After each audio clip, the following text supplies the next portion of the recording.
আপনি কি এই বছর নীল পূজা করছেন? থামুন, একটু ভাবুন। আপনি কি সত্যি জানেন কিভাবে এই পূজা করতে হয়? কারণ প্রতি বছর হাজার হাজার মানুষ নীল পূজা করেন, কিন্তু ছোট ছোট ভুলের কারণে পুজোর কোনো ফলই পান না। বরং কেউ কেউ অজান্তে এমন ভুল করে ফেলেন যার ফলে বিপদ আরও বেড়ে যায়। আজকের এই ভিডিওতে আমি আপনাকে বলবো নীল পূজার সম্পূর্ণ নিয়ম, কি করতে হবে এবং কি করা যাবে না। এই ভুলগুলো যা 90% মানুষ করে থাকেন সেটাই বলবো। শেষ পর্যন্ত দেখুন, কারণ সবচেয়ে গুরুত্বপূর্ণ নিয়মটি একদম শেষেই বলবো। নীল পূজা, এই নামটা শুনলেই মনে একটি পবিত্র অনুভূতি আসে। এটা শুধু একটি পূজা নয়, এটি মহাদেবের প্রতি আমাদের গভীর ভক্তির প্রকাশ। চৈত্র মাসে শেষে যখন বছর শেষ হয়, তখন ভক্তরা ভোলানাথের চরণে মাথা নত করেন, বলেন, হে ভোলানাথ, এই বছরের সব পাপ মুছে দাও, নতুন বছরে আমাদের কৃপা করো। এই বিশ্বাস আমাদের পূর্বপুরুষেরা যুগ যুগ ধরে বহন করে এসেছেন, আর এই বিশ্বাসকেই সম্মান করতে হলে পুজোটা সঠিকভাবে করতে হয়। তো প্রথমে জানি নীল পূজা আসলে কি। নীল পূজা হলো মহাদেব শিবের বিশেষ পূজা।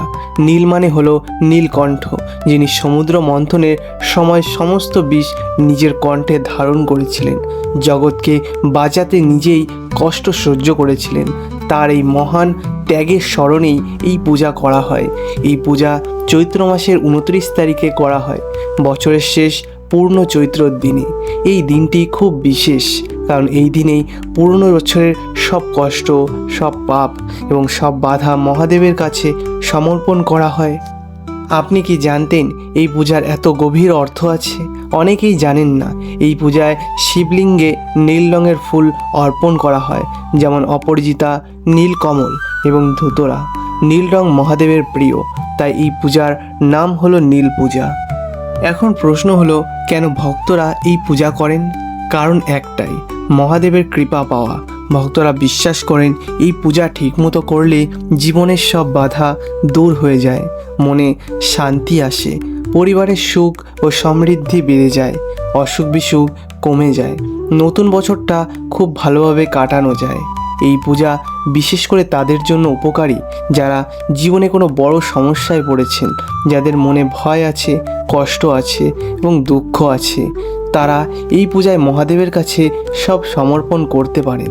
কিন্তু মনে রাখবেন, পূজা করলেই ফল পাবেন না, পূজা সঠিকভাবে করতে হবে। আর সঠিক নিয়মটাই আমি এখন বলছি, মন দিয়ে শুনুন।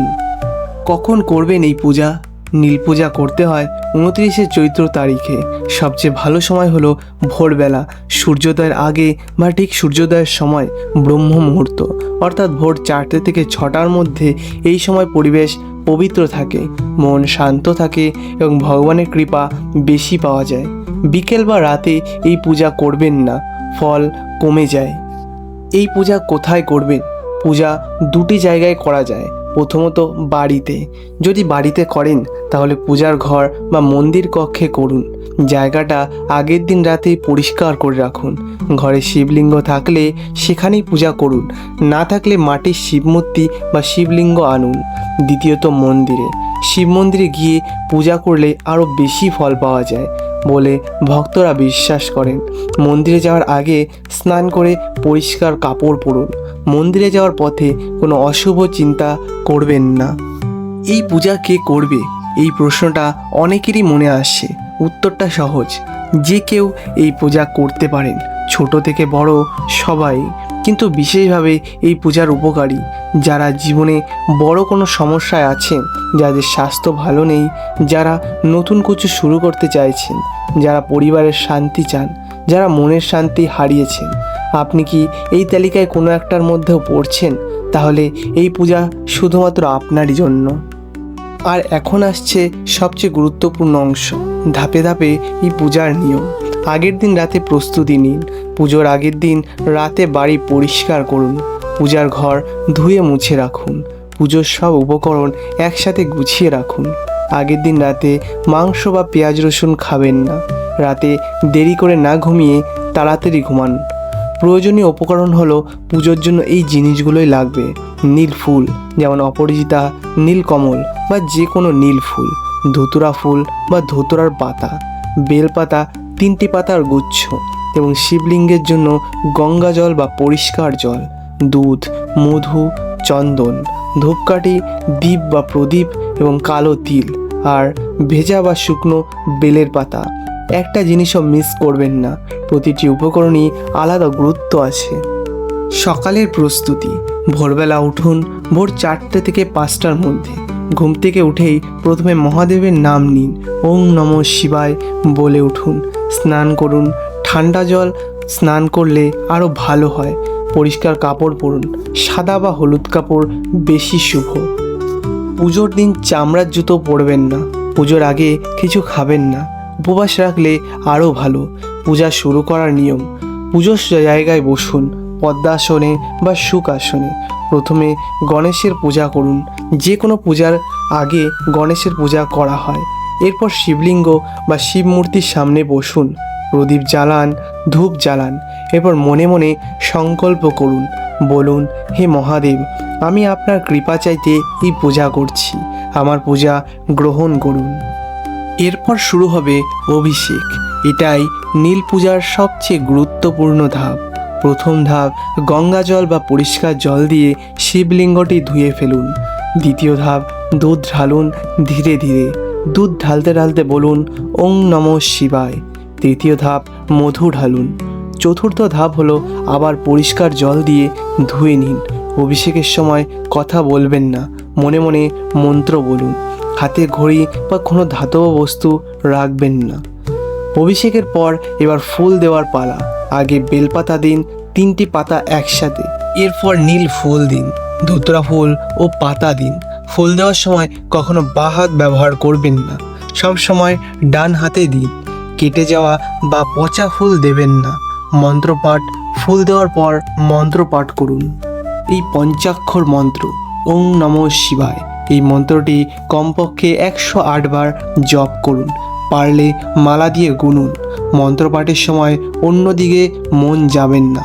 ফোন বা অন্য কোনো বিষয়ে মনোযোগ দেবেন না। চোখ বন্ধ করে মনে মনে মহাদেবের রূপটি কল্পনা করুন। মন্ত্রপাঠের পর কালো তিল দিন। কালো তিল শিবের প্রিয়, এটা দিলে অশুভ শক্তি দূর হয়। তিল দেওয়ার সময় বলুন, হে মহাদেব, এই তিল গ্রহণ করুন। এরপর দুহাত জোর করে প্রার্থনা করুন, মনের কথা বলুন। ভগবানের কাছে কি চান, কি কষ্ট আছে, কি পেতে চান, মহাদেব সবই শোনেন, বিশ্বাস রাখুন। পূজা শেষে আরতি করুন, প্রসাদ বিতরণ করুন পরিবারের সবাইকে। পূজার ফুল ও উপকরণ জলে বা মাটিতে বিসর্জন দিন, ডাস্টবিনে ফেলবেন না। পুজোর দিন সারাদিন মিথ্যা কথা বলবেন না, রাগ করবেন না, কারোর সাথে ঝগড়াও করবেন না। ঠিকমতো পূজা করলে আপনি কি পাবেন? মহাদেবের কৃপা সরাসরি আপনার জীবনে নামবে। মনের অশান্তি দূর হবে, জীবনের সব বাধা সরে যাবে, পরিবারের সুখ ও সমৃদ্ধি আসবে, স্বাস্থ্য ভালো হবে, নতুন বছরটা ভালোই যাবে। মহাদেব খুব সহজেই সন্তুষ্ট হন। বলা হয় আশুতোষ মানে যিনি সহজেই তুষ্ট হন। তাকে শুধু বিশ্বাস আর ভক্তি দিয়েই ডাকুন, তিনি ঠিকই শুনবেন। কিন্তু মনে রাখবেন, ফল সবসময় সঙ্গে সঙ্গে আসে না। ধৈর্য রাখুন। পূজা করে তারপর সংসারে কাজ ছেড়ে দিলে হবে না, পরিশ্রমও করতে হবে। ভগবান শুধু আপনাকে পথ দেখাবেন, হাঁটতে তো আপনাকেই হবে। চলুন একবার সব নিয়ম মনে করে নিই। আগের দিন রাতে প্রস্তুতি নিন, পরিষ্কার করুন, উপকরণ গুছিয়ে রাখুন। ভোরবেলা উঠে স্নান করুন, পরিষ্কার কাপড় পরুন। পূজা শুরু করুন গণেশকে স্মরণ করে। অভিষেক করুন জল, দুধ এবং মধু দিয়ে। বেলপাতা, নীলফুল এবং ধুতুরা দিন ডান হাতে। মহামৃত্যুঞ্জয় মন্ত্র এবং পঞ্চাক্ষর মন্ত্র জপ করুন। মনের কথা প্রার্থনার বলুন। আরতি করুন এবং প্রসাদ বিতরণ করুন। সারাদিন পবিত্র থাকুন। ভুল করবেন না, ভক্তি দিয়ে করুন। মহাদেব আপনার উপর কৃপা করুক। এই পূজা যেন আপনার জীবনকে সত্যিকারের পরিবর্তন আনুক। বিশ্বাস রাখুন, ভোলানাথ সব দেখছেন। হর হর মহাদেব। এই ভিডিওটি যদি আপনার ভালো লেগে থাকে তাহলে আপনার পরিবার ও বন্ধুদের সাথে শেয়ার করুন, কারণ তারাও সঠিকভাবে নীল পূজা করুক, এটাই আমাদের চাওয়া। এখনই চ্যানেলটা সাবস্ক্রাইব করুন। প্রতিদিন এরকম পূজার নিয়ম ও ভক্তির ভিডিও পাবেন। বেল আইকনটি প্রেস করুন যেন কোনো ভিডিওই মিস না হয়। আবার দেখা হবে পরবর্তী ভিডিওতে। ততক্ষণ মহাদেবের নাম নিন। ওং নমঃ শিবায়। ধন্যবাদ।